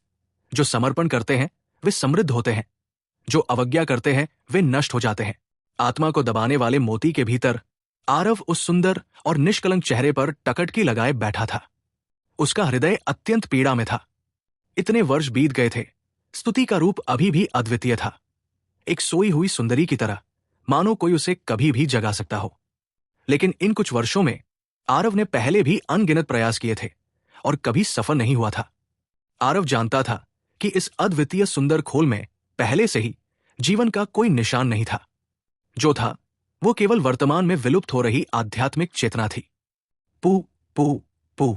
अचानक स्तुति के चारों ओर उदास ठंडी रोशनी के गुच्छे जल उठे, जैसे जलती हुई मोमबत्तियां हों। ये मोमबत्ती की रोशनी जैसी उदास रोशनियां स्तुति के आसपास के वातावरण को बहुत तेजी से घेर लेती थी, बीच में उसकी रक्षा करती हुई। ये आत्मिक अग्नि है जो इस लड़की की आभा को छिपा सकती है और उसकी आध्यात्मिक चेतना को बिना नष्ट हुए जारी रख सकती है जब तक असंख्य दीर्घायु स्वर्गीय आत्मिक रत्न मौजूद है। ये आत्मा दमनकारी मोती को निरंतर शक्ति प्रदान कर सकता है, इस आत्मिक अग्नि को प्रज्वलित कर सकता है। धूलिन के शब्द सुनकर आरव के हृदय में एक बड़ा पत्थर धंस गया। इन कुछ वर्षों में आरव वास्तव में अपने हृदय में बहुत चिंतित था। वरिष्ठ, ये आत्मिक अग्नियां कितनी देर तक जल सकती हैं? आरव ने पूछा। धूलिन ने यह सुनकर एक गहरी सांस ली और कहा, पता नहीं इस लड़की ने कितने जन्मों के आशीर्वाद अर्जित किए होंगे, जिसके लिए आप अपनी जान जोखिम में डालकर उसके लिए ये असंख्य दीर्घायु स्वर्गीय आत्मिक रत्न छीनने जा रहे हैं। ये असंख्य दीर्घायु स्वर्गीय आत्मिक रत्न उसकी आध्यात्मिक चेतना को 200 वर्षों तक बनाए रखने और नष्ट न होने देने के लिए पर्याप्त है। आरव की भौहें तंग गई और उसने कहा, सिर्फ 200 साल? धूलिन ने सिर हिलाया और कहा, स्वर्गीय दांव आभा को अलग करना इतनी आसानी से संभव नहीं है। आरव ने अझाए होकर आह भरी और कहा, यह रास्ता वाकई कठिन है। इस यात्रा में मरने के 9 मौके और जीने का एक मौका था, और इसके बदले में सिर्फ 200 साल का समय मिला। देवता क्षेत्र के महाशक्तियों के लिए सिर्फ 200 साल ही एक झटके के बराबर थे। इन 200 वर्षों में आरव को न केवल साधना करनी पड़ी, बल्कि उसे हर जगह असंख्य दीर्घायु स्वर्गीय आत्मरत्नों की खोज भी करनी पड़ी। ये वाकई बहुत कठिन था। इस दुनिया की ये यात्रा को सर्वत्र शक्तिशाली शत्रु कहा जा सकता है, चाहे वो विक्रम राज हो या नस्क धनपाल, यहां तक कि सुसान भी। वे सभी आरव के लिए बहुत ही कष्टदायक प्रतिद्वंद्वी थे। हालांकि आरव ने अंत में अपनी बुद्धि पर भरोसा करके 2 महान मूल देवता महाशक्तियों का सफलतापूर्वक प्रतिसंहार किया, लेकिन इस प्रक्रिया के खतरे ऐसे थे जिनकी बाहरी लोग कल्पना भी नहीं कर सकते थे। लेकिन फिर भी इस दुनिया की इस यात्रा के लिए थंडर क्राई के स्वर्गीय थंडर स्विफ्ट तावीजों का शुक्रिया अदा करना ही होगा, वरना जीतना या हारना ये अनुमान लगाना बहुत मुश्किल था। थंडर क्राई ने आरव को स्वर्गीय थंडर स्विफ्ट तावीज सौंप दिए ताकि वो बच सके। उसने शायद कभी सपने में भी नहीं सोचा होगा कि आरव ने सचमुच इन 3 स्वर्गीय थंडर स्विफ्ट तावीजों पर भरोसा करके 2 शक्तिशाली मूल देवता को मार डाला और असंख्य दीर्घायु स्वर्गीय आत्मा रत्नों के साथ टुकड़े भी छीन लिए। तुमने पहले ही बहुत अच्छा किया है। धूलिन ने आरव के कंधे थपथपाए और उसे दिलासा दिया। पलक झपकते ही आधा साल बीत गया। इस आधे साल में धूलिन लगातार असंख्य दीर्घायु स्वर्गीय आत्मा रत्नों की ऊर्जा को अवशोषित कर रही थी। व्हाइट नाइट पवित्र महल के शक्तिशाली लोग पूरे समय कहीं दूर नहीं गए। वे सभी ऋषि द्वारा दांव फल को परिष्कृत करने की प्रतीक्षा कर रहे थे, लेकिन इस समय वे सभी थोड़े चिंतित लग रहे थे। महान एल्डर, मुझे आश्चर्य है कि महल के स्वामी इसे कब परिष्कृत कर पाएंगे। क्या होगा अगर स्काई फुटहिल दिव्य महल के लोग आ जाएंगे? देवेश ने चिंतित होकर कहा। यह तो उनके सौभाग्य पर निर्भर करेगा, लेकिन मुझे लगता है कि समय लगभग आ ही गया होगा, आरव ने कहा। आरव की बातें सुनकर ही सभी थोड़े शांत हुए। अचानक एक भयानक आभा छा गई। सभी के भाव बहुत बदल गए। कितना शक्तिशाली श्रव्य! ये तो भव्य पूर्णता की आभा है मूल देवता। क्या ये आकाश तलहटी महल के स्वामी स्वयं आ रहे हैं? देवेश का रंग अतुलनीय रूप से पीला पड़ गया। इस आभा की शक्ति ने लोगों को लगभग निराश कर दिया था। आरव के चेहरे के भाव भी थोड़े बदल गए। उन्हें उम्मीद नहीं थी कि वे वास्तव में उजागर हो गए हैं। अरे, कितना चतुर और चतुर आदमी है। इस महल के स्वामी को इतनी देर तक ढूंढता रहा। बाहर आओ। बाहर अंतरिक्ष में एक गरिमामयी आवाज सुनाई दी। बाहर आओ। आरव ने हाथ बढ़ाया और थपथपाया। अंतरिक्ष चकनाचूर हो गया। सभी की आकृतियां प्रकट हो गई। हवा में गहरी आंखों वाला एक बूढ़ा आदमी था। उस बूढ़े आदमी के पीछे 7 शक्तिशाली शक्तियां भी थी। ये 7 लोग मध्य अवस्था और अंतिम अवस्था के मूल देवता विशेषज्ञ थे। वो बूढ़ा व्यक्ति स्वयं एक भव्य पूर्णता वाला मूल देवता क्षेत्र शक्ति संपन्न था। ये शक्ति जब एक साथ मिलती है तो अत्यंत भयावह थी। आरव और अन्य लोगों को प्रकट होते देख बूढ़े व्यक्ति ने गहरी दृष्टि से कहा, इस महल के स्वामी ने इस क्षेत्र में 1 दर्जन से अधिक दिनों तक बिना किसी परिणाम के खोज की। यदि इस महल के स्वामी को प्रेरणा की एक झलक न मिलती और उन्होंने गहन अंतरिक्ष धर्म मुद्रा का उपयोग न किया होता तो आप सभी वास्तव में इससे बच निकलते। आरव की दृष्टि एकाग्र हुई और उसने उस धर्म मुद्रा की ओर देखा जो बूढ़े व्यक्ति के सामने लटकी हुई थी। उसके ऊपर एक अत्यंत शक्तिशाली अंतरिक्षीय तरंग प्रकट हुई।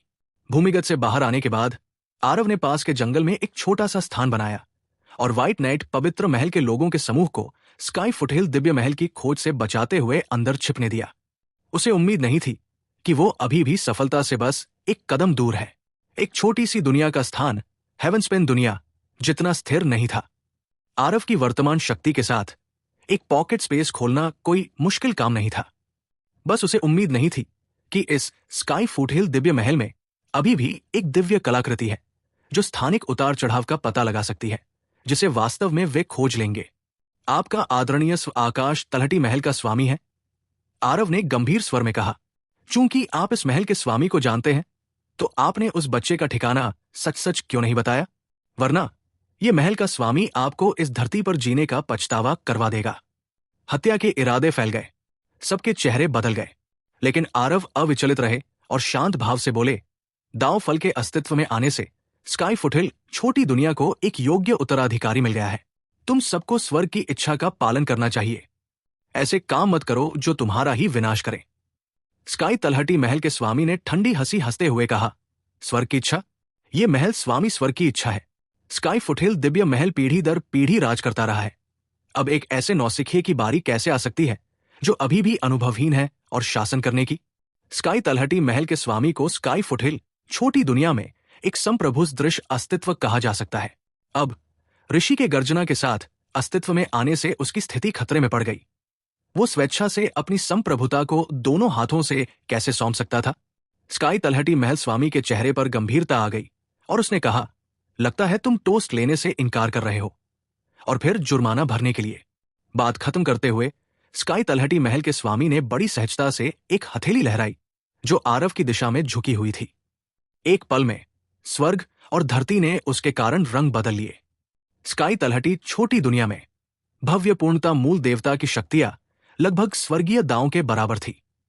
जिस क्षण उसने हमला किया वो वास्तव में अत्यंत शक्तिशाली था। लेकिन ठीक इसी समय आरव के चेहरे पर एक उपहासपूर्ण मुस्कान आ गई। धमाका! सबकी आंखों के सामने बस एक धुंधलापन सा महसूस हुआ। वो हथेली जो पहाड़ों को गिरा सकती थी और समुद्रों को तुरंत उलट सकती थी, हवा में गायब हो गई। एक युवक हवा में खड़ा था, अचानक सबकी नजरों में आ गया। महल के स्वामी, ये महल स्वामी है। हाँ, महल स्वामी ने दांव फल को परिष्कृत किया है। महल स्वामी शक्तिशाली और अद्वितीय है। व्हाइट नाइट पवित्र महल के लोग पहले ही सारी उम्मीदें खो चुके थे, लेकिन उस युवक का पिछला दृश्य देखकर वे तुरंत आनंद से पागल हो गए। वो युवक कोई और नहीं बल्कि बिल्कुल ऋषि था। वर्तमान ऋषि उस समय के समान ही थी जब आरव ने स्वर्गीय दांव पर नियंत्रण किया था। ऋषि की निगाहें बिजली की तरह चमक रही थी। स्काई तलहटी महल स्वामी की ओर देखते हुए उन्होंने ठंडे स्वर में कहा, आज से मैं ऋषि स्काई तलहटी दुनिस पर नियंत्रण करता हूं। जो समर्पण करते हैं वे बच जाएंगे, जो अवज्ञा करते हैं वे नष्ट हो जाते हैं। स्काई तलहटी महल स्वामी का पूरा शरीर कांप उठा। उन्होंने पाया कि इस युवक के सामने वे कितने तुच्छ थे, भले ही वो केवल स्वर्ग झलक क्षेत्र में ही क्यों न हो। एपिसोड 1448 अलविदा। दांव फल को परिष्कृत करते हुए ऋषि सीधे एक बड़े लोक में पहुंच गया। हालांकि ऋषि का लोक अभी भी स्काई तलहटी महल के स्वामी के सामने देखने लायक नहीं था, लेकिन स्काई तलहटी छोटी दुनिया में वो अजेय था। ऋषि ने ठंडी आवाज में, बिजली की गड़गड़ाहट जैसी, तब तक खर्राटे लिए जब तक आकाश तलहटी महल के स्वामी कई कदम पीछे नहीं हट गए। स्काई तलहटी पवित्र महल के स्वामी के मुंह के कोने से खून की एक धार बह निकली। दरअसल उसे पहले ही अंदरूनी चोटें लग चुकी थी। इतना शक्तिशाली इस समय महल के स्वामी जो दिखा रहे हैं वो सिर्फ स्वर्ग झलक क्षेत्र में है, लेकिन वो एक ध्वनि से एक भव्य पूर्णता मूल देवता शक्ति को घायल कर सकते हैं। क्या यही एक दुनिया सम्राट की शक्ति है? ऋषि की इस क्षमता से सभी स्तब्ध रह गए। स्काई तलहटी महल के स्वामी के पीछे बैठे उन कुछ मूल देवता शक्ति संपन्नों के भाव इस दृश्य को देखकर एकदम बदल गए। ये वृद्ध पिछली दिव्य महल स्वामी निशिमन प्रभु को प्रणाम करता है। हालांकि निशिमन की तीव्र अनिच्छा थी, फिर भी वो जानता था कि उसके और ऋषि के बीच का अंतर बहुत ज्यादा है। आज्ञा न मानते हुए उसे मरना पड़ा। उसके घुटने टेकने के साथ अन्य 7 मूल देवता शक्ति संपन्न भी उसके पीछे पीछे घुटनों के बल बैठ गए। स्काई तलहटी के साथ एल्डर प्रभु प्रभु को प्रणाम करते हैं। देवेश के चेहरे पर उत्साह था और उन्होंने व्हाइट नाइट पवित्र महल के लोगों को भी अपने साथ बुला लिया और उत्साह से झुककर कहा, हम प्रभु प्रभु को प्रणाम करते हैं। ऋषि ने शांति से कहा, आज के दिन स्काई फुटहिल दिव्य महल को मौके पर ही भंग कर दिया जाएगा। व्हाइट नाइट पवित्र पैलेस स्काई फुटहिल दिव्य महल की जगह लेगा और स्काई फुटहिल पर शासन करेगा। निशिमन की निगाहें बदल गई और वो अनजाने में चिल्लाया, प्रभु प्रभु, ये है। ऋषि की निगाहें फिर गई और उन्होंने ठंडे स्वर में कहा, क्यों, क्या तुम्हें आपत्ति है? ऋषि की हत्या की मंशा भांप कर निशिमन अंदर ही अंदर घबरा गया और जल्दी से बोला, हिम्मत मत करो। निशिमन हिम्मत नहीं करता। ऋषि की आवाज और भाव थोड़े ढीले पड़ गए और उसने ठंडे स्वर में कहा, यह ऋषि सम्राट होने के नाते धर्मनिरपेक्ष मामलों में दखल नहीं देगा। जब तक तुम सब बेवफा नहीं हो जाते, तुम्हें स्वाभाविक रूप से फिर से एक महत्वपूर्ण पद पर बिठाया जाएगा। निशिमन की आंखें चमक उठीं और उसने जल्दी से कहा, निशिमन की हिम्मत नहीं है। आज से निशिमन स्वर्ग के मामलों को संभालने में व्हाइट नाइट पवित्र पैलेस की मदद करने के लिए अपनी पूरी शक्ति से काम करेगा। ऋषि ने हल्के से घुरघुराहट की, धीरे से मुड़कर आरव की तरफ देखा। आरव इस समय ऋषि को दिलचस्पी से देख रहा था। स्वर्गीय दांव पर नियंत्रण पाने के बाद उसका व्यवहार वाकई बदल गया। उसका क्षितिज पहले से ही इन लोगों के समान स्तर का नहीं था। ऋषि ने लंबी आस्तीनें उतारी और आरव की ओर घुटनों के बल बैठ गया। शिष्य ऋषि, गुरुदेव को आपके कृपा के लिए धन्यवाद देता है। आज से गुरुदेव आरव आकाश तलहटी के पिता है। जब तक गुरुदेव के निर्देश है, पूरा आकाश तलहटी निश्चित रूप से अग्नि और जल से होकर गुजरेगा। ऋषि ने गंभीर भाव से कहा। ऋषि के शब्दों ने सभी के चेहरे बदल दिए। ऋषि की वर्तमान पहचान पहले से ही पूरी तरह बदल चुकी थी। वो एक दुनिया का स्वामी था। आरव को मारना एक ऐसा काम था जो आसानी से किया जा सकता था, लेकिन ऋषि ने वास्तव में आरव को इतना सम्मान दिया और आरव को अपना वरिष्ठ मानकर उनका सम्मान भी किया। उन्हें सम्राट के पिता के पद पर बिठाया।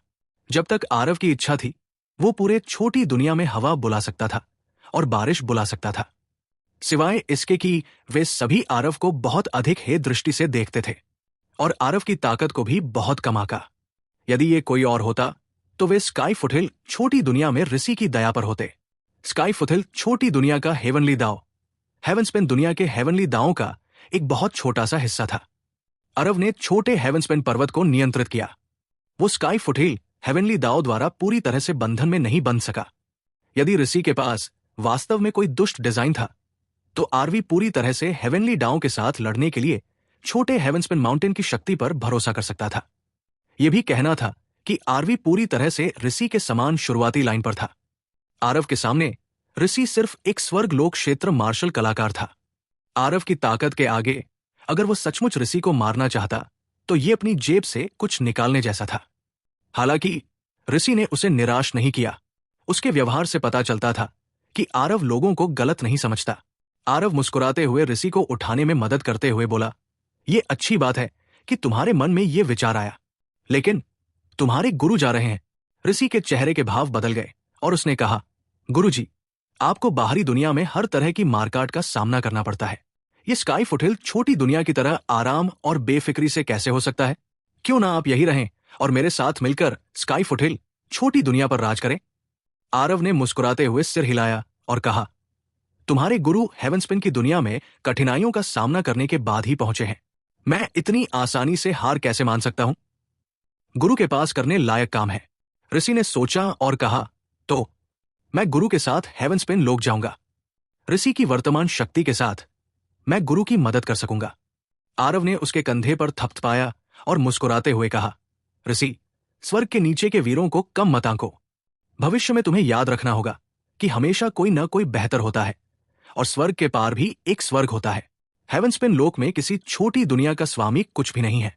तुम यहां सभी के जीवन और मृत्यु को नियंत्रित कर सकते हो, लेकिन हेवनस्पिन लोक में जाकर तुम एक साधारण स्वर्ग झलक क्षेत्र के योद्धा हो।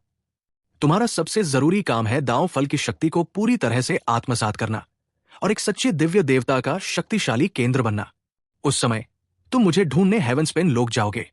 ऋषि ने दांव फल को परिष्कृत किया, लेकिन दिव्य देवता क्षेत्र तक पहुंचने की चाहत में अभी भी समय लगना जरूरी था। आखिरकार दिव्य देवता क्षेत्र के लोग बहुत शक्तिशाली थे। वहां पहुंचने की चाहत कम समय में पूरी नहीं हो सकती थी। आरव के अनुमान के अनुसार दिव्य देव क्षेत्र तक पहुंचने के लिए ऋषि को कम से कम 200 वर्षों का समय चाहिए था। अगर वो अभी हेवनस्पेन लोक में भी चला जाता तो भी वो आरव की कोई मदद नहीं कर सकता था। ये शब्द सुनकर ऋषि के चेहरे पर अनायास ही निराशा छा गई। लेकिन ठीक है, मैं गुरु की बात मानूंगा और स्वर्ग के नीचे के वीरों को बिल्कुल भी नीचा नहीं देखूंगा।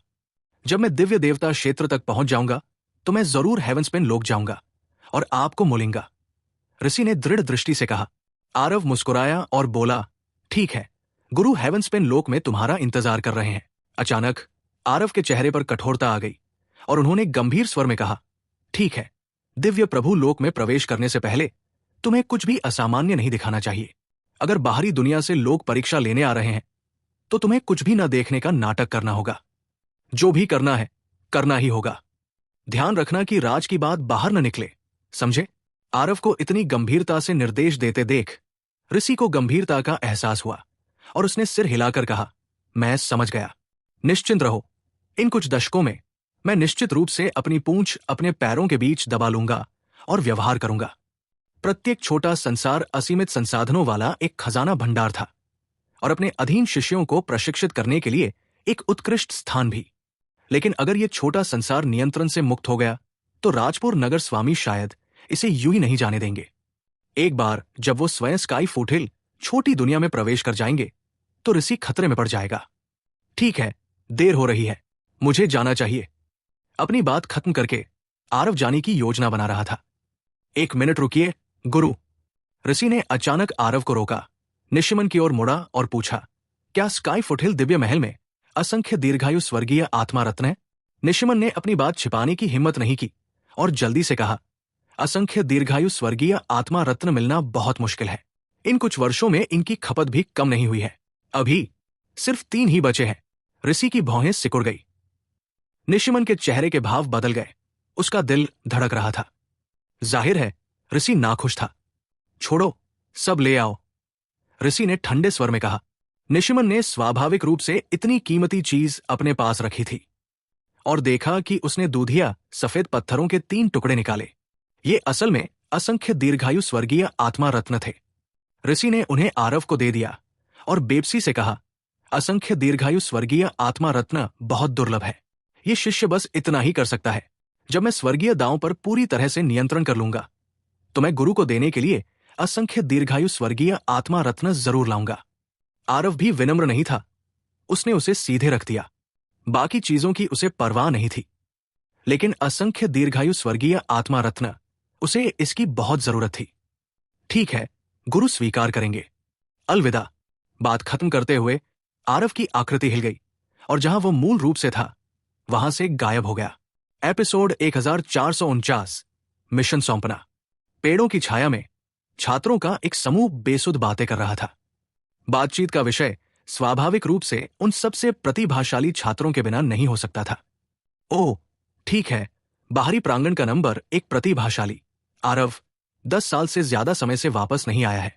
सुना है कि उसने एक परीक्षण मिशन लिया था और एक छोटी सी दुनिया में चला गया था। ऐसा नहीं होगा, वो अब वापस नहीं आ सकता, है ना? अरे, ये असंभव नहीं है। आमतौर पर प्रशिक्षण के लिए बाहर जाने में 3 से 5 साल लगते हैं और वे लगभग वापस आ ही जाते हैं। 8 साल से ज्यादा समय बीत जाने पर बहुत कम लोग वापस लौटे। हाँ, 10 साल से ज्यादा हो गए हैं।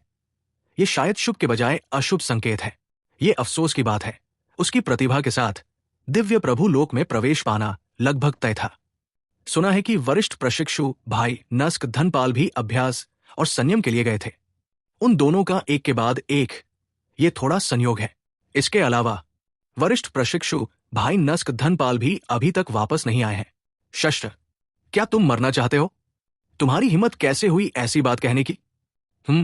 तुम लोग देखो, वो है। सभी ने उसकी निगाहों का अनुसरण किया और देखा और आश्चर्यचकित हुए बिना नहीं रह सके। आरव धीरे धीरे अंदर आया। बहुत शांत और संयमित लग रहा था। वो जिस दिशा में जा रहा था वो ठीक मिशन हॉल था। ये आरव है। वो वास्तव में प्रारंभिक चरण के स्वर्ग झलक क्षेत्र में प्रवेश कर गया है। हे भगवान, ये भी बहुत अजीब है। इस तरह की साधना गति बहुत ही भयानक है। मुझे याद है कि जब वो बाहर गया था तो क्या वो अभी अभी ग्रेटो प्रोफाउंड के अंतिम चरण में नहीं पहुंचा था? अभी 10 साल से ज्यादा हुए हैं और वो अर्ध अवधि के स्वर्ग झलक को पार करके सीधे स्वर्ग झलक क्षेत्र में पहुंच गया है। इस व्यक्ति की प्रतिभा अद्भुत है। उसने संप्रदाय में प्रवेश किए हुए 30 वर्ष से भी कम समय हुआ है और वो मध्य अवधि के ग्रोटो प्रोफाउंड से प्रारंभिक अवधि के स्वर्ग झलक तक पहुंच गया। इस प्रकार की साधना गति अत्यंत असामान्य है। आरव द्वारा उत्सर्जित आभा ने सभी को अत्यंत आश्चर्यचकित कर दिया। हालांकि सप्त मार्शल गुरुकुल में प्रवेश करने वाले प्रतिभाशाली लोगों में प्रतिभाशाली थे, लेकिन आरव जैसी साधना गति वाले लोग वास्तव में अपनी तरह के अद्वितीय थे। इससे भी महत्वपूर्ण बात यह है कि न केवल आरव का क्षेत्र अत्यंत तेजी से आगे बढ़ा, बल्कि उसकी शक्ति भी अत्यंत भयावह थी, जो समान श्रेणी के लोगों को कुचल रही थी। अब जब आरव स्वर्ग झलक क्षेत्र में प्रवेश कर गया तो ये आंतरिक प्रांगण में प्रवेश करने के बराबर था। इस तरह आंतरिक प्रांगण की स्थिति में भारी बदलाव आने की संभावना थी। चलो देखते हैं कि आरव क्या मिशन कर रहा था। क्या यह नहीं कहा गया था कि छोटे लोगों की आध्यात्मिक ऊर्जा बहुत कम होती है, लोगों को भेदना बहुत कठिन होता है? आखिर इस आदमी ने यह कैसे कर दिखाया? आरव के प्रकट होते ही हंगामा मच गया। काफी लोग आरव के पीछे पीछे मेरिट हॉल तक गए। आरव की जानकारी उजागर करने के मामले में भले ही 10 साल बीत गए हों, उस प्रभारी लड़का ने हमेशा इसे गंभीरता से लिया था। आरव जैसी प्रतिभा राजपुर राजधानी को हिला देने के लिए नियत थी, यहां तक कि एक ऐसा अस्तित्व जो नवसारी शाही शहर में प्रवेश करने वाला था। लेकिन किन परिवार के स्वार्थ के कारण ऐसी प्रतिभा एक छोटी सी दुनिया में ही नष्ट हो गई? यह सचमुच एक ऐसी बात थी जिसने लोगों को क्रोध से भर दिया। आरव ने साहेब को हराकर राजपुर राजधानी के लिए कितनी प्रतिष्ठा अर्जित की, लेकिन अब वो एक नीच व्यक्ति के हाथों मरने वाला था। लेकिन इस मामले के कारण प्रभारी लड़का को इसके बजाय काफी लाभ हुआ। गुप्त रूप से नस्क धनपालन ने प्रभारी लड़के को काफी मुआवजा दिया। इस समय एक व्यक्ति मेरिट हॉल में दाखिल हुआ। प्रभारी लड़के का मूड कुछ चिड़चिड़ा था और उसने बिना देखे ही अधीरता से कहा, पहले वहां जेड स्तंभों के पास जाकर मिशन ढूंढो, फिर जब तुम्हारा काम पूरा हो जाए तो मुझे ढूंढने आना। वरिष्ठ प्रशिक्षु भाई, मैं मिशन सौंपने आया हूं। तभी प्रभारी लड़के ने अपनी पलकें थोड़ी ऊपर उठाई और उस आगमन को देखा, लेकिन उसके हाव भाव अचानक बदल गए और वो झट से खड़ा हो गया। आरव, तुम सचमुच वापस आ गए। आरव को देखकर प्रभारी लड़के तब तक चौंका जब तक उसका मुंह खुला का खुला नहीं रह गया। आरव 10 साल तक वापस नहीं आया। प्रभारी लड़के ने सोचा कि आरव नस्क धनपाल के हाथों बहुत पहले ही मर चुका होगा, लेकिन अब आरव वास्तव में बिल्कुल स्वस्थ हालत में वापस आ गया था। वो चौंका कैसे नहीं सकता था? आरव ने प्रभारी लड़के की ओर देखा। उसकी निगाहें थोड़ी ठंडी थी और उसने एक मुस्कान के साथ कहा, जो मुस्कान नहीं थी, वरिष्ठ प्रशिक्षु भाई, मुझे वापस आते देखकर बहुत हैरान लग रहे हैं। इस समय मेरिट हॉल के बाहर लोगों की भीड़ उमड़ पड़ी थी। प्रभारी लड़के अचानक चौंक कर जाग गया। उसके चेहरे पर कुछ अस्वाभाविक भाव थे जब उसने कहा, हाँ कैसे? मैं तो बस हैरान था। जूनियर अप्रेंटिस भाई आरव ने 3 स्टार मिशन लिया और उसे पूरा भी कर लिया, है ना? तुम स्वर्ग झलक क्षेत्र में घुस गए। भिन भिनाना। प्रभारी लड़के को आरव से निपटने का एक बहाना मिल ही गया, लेकिन उसने तुरंत बाहरी दुनिया को भड़का दिया। 3 स्टार मिशन। उसने पहली बार ट्रेनिंग के लिए जाते ही 3 स्टार मिशन बना लिया था। मजाक कर रहा हूं। 3 स्टार मिशन सबसे आसान मिशनों में भी मृत्यु दर 50% से ज्यादा होती है। आरव ने मिशन पूरा किया और वापस आ गया। ये आदमी सामान्य बुद्धि से तो नहीं आंका जा सकता। संकी, जब तक कि उसके कोई दोस्त न हो, बाकी सब बाल बाल बच जाते हैं। न सिर्फ वो जाते हुए मरा नहीं, बल्कि उसने अपने दायरे को भी तोड़ दिया। इसके बजाय आसपास और दरवाजे के बाहर खड़े लोग एकदम से चौंक गए। ग्रोटो प्रोफाउंड क्षेत्र का एक छात्र दरअसल 3 स्टार मिशन पर गया था। इस बात की परवाह न करते हुए आरव ने न सिर्फ अपना मिशन पूरा किया, बल्कि एक बड़े क्षेत्र को भी तोड़कर वापस आ गया। क्या वो अब भी चाहता था कि लोग जिंदा रहें? दरअसल सबसे ज्यादा हैरान बाहर के लोग नहीं, बल्कि प्रभारी लड़के था। उसके दिल में अभी भयानक लहरें उठ रही थी। वो जानता था कि नस्क धनपाल आरव का शिकार करने के लिए फुटहिल छोटी दुनिया गया था। अब आरव ने मिशन पूरा किया और वापस लौट आया। नस्क धनपाल का क्या? एक पल में प्रभारी लड़के ने कई संभावनाओं के बारे में सोचा। क्या ऐसा हो सकता है? बिल्कुल नहीं। अगर आरव स्वर्ग झलक क्षेत्र तक भी पहुंच जाता तो भी नस्क धनपाल का मुकाबला करना नामुमकिन था। वो एक अर्धचरणीय मूल देवता शक्ति संपन्न था। इसके अलावा उसने सुना कि नस्क धनपाल ने बहुत लंबे समय तक उसके क्षेत्र को दबा रखा था। अगर वो चाहे तो वो किसी भी समय मूल देवता क्षेत्र में प्रवेश कर सकता था। बहुत जल्द प्रभारी लड़के ने उस सबसे भयावह विचार को अस्वीकार कर दिया, क्योंकि यह धारणा बहुत ही बेतुकी थी। आरव की निगाहें गहरी और शांत थी। उन्होंने प्रभारी लड़के को अर्थपूर्ण दृष्टि से देखा और एक मंद मुस्कान के साथ कहा, ऐसे ही हो। इस ये ने इन 10 वर्षों में कुछ छोटी मोटी उपलब्धियां हासिल की थी और संयोग से ही प्रवेश कर गया। वरिष्ठ प्रशिक्षु भाई, ये 9 रागों वाला मानसिक अमर फल है। मेरा मिशन पूरा हुआ माना जाना चाहिए, है ना? प्रभारी लड़के का दिल धड़क उठा। वो मन ही मन सोच रहा था कि हालात खराब है। क्या ऐसा हो सकता है आरव सचमुच नस्क धनपाल से टकरा गया था और उसे पहले से ही पता था कि उसके मिशन की जानकारी मैंने ही दी थी? लेकिन अगर आरव सचमुच नस्क धनपाल से मिला था तो वो वापस कैसे आया? और नस्क धनपाल दुनिया में कहाँ गया? प्रभारी लड़का के दिल में सवालों की एक झड़ी लग गई। लेकिन जितना ज्यादा उसने सोचा उतना ही उसे लगा कि कोई जवाब नहीं है। वो बिल्कुल अंदाजा नहीं लगा पा रहा था कि फुटहिल छोटी दुनिया में क्या हुआ। हाँ, बिल्कुल पूरा हो गया। जूनियर अप्रेंटिस भाई, रुकिए, मैं अभी मिशन के रिवॉर्ड्स आपके अकादमी टोकन में डाल देता हूं। प्रभारी लड़के की आरव से नजरें मिलाने की हिम्मत नहीं हुई और वो अजीब तरह से हंसा। मिशन के पॉइंट्स आरव के अकादमी टोकन में डाल दिए। जूनियर अप्रेंटिस भाई आरव, हो गया। आप वाकई बहुत अद्भुत है। इतना मुश्किल मिशन आपने, एक ग्रोटो प्रोफाउंड मार्शल आर्टिस्ट, इसे सचमुच पूरा कर लिया। प्रभारी लड़के ने हंसते हुए कहा। आरव मुस्कुराया और बोला, बस एक संयोग था। आरव ने टोकन रख दिया, भीड़ को अलग किया और सीधे चला गया। जैसे ही वह गया, बाकी लोगों ने तुरंत उसे घेर लिया। वरिष्ठ प्रशिक्षु भाई, आरव ने कौन सा 3 स्टार मिशन निकाला है? हाँ, हमें बताओ। अकादमी के नियमों के अनुसार एक छात्र द्वारा मिशन पूरा करने के बाद मिशन की जानकारी का खुलासा किया जा सकता है, बेशक निर्देशांकों के अलावा। प्रभारी लड़के बुरी तरह परेशान था। वो बस कड़वाहट से मुस्कुराया और कहा, यह 8 नंबर का मिशन है। आरव ने जो निकाला था वो 3 स्टार जेड स्तंभ पर 8 नंबर का मिशन था। वहां उपस्थित सभी लोग एकदम चुप हो गए।